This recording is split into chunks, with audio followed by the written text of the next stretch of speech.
Hey guys, welcome back to this channel. In this video, I'll be showing you guys how you can generate smooth slow motion for your videos in CapCut PC.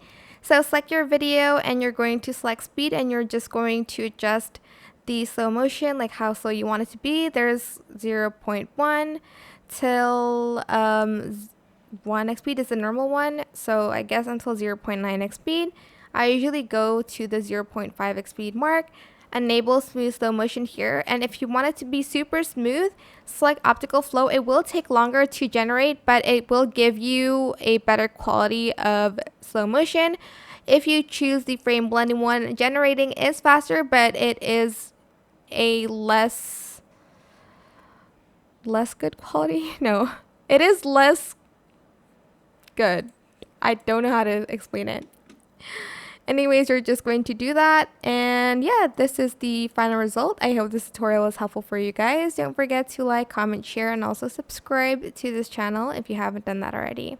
Oh, it's still processing actually. And if you found this video helpful, please click the thanks button above the description box down below, and if you have any questions, just leave it in the comment section down below. I will try my best to answer them all for you guys. Thank you so much for watching. Bye.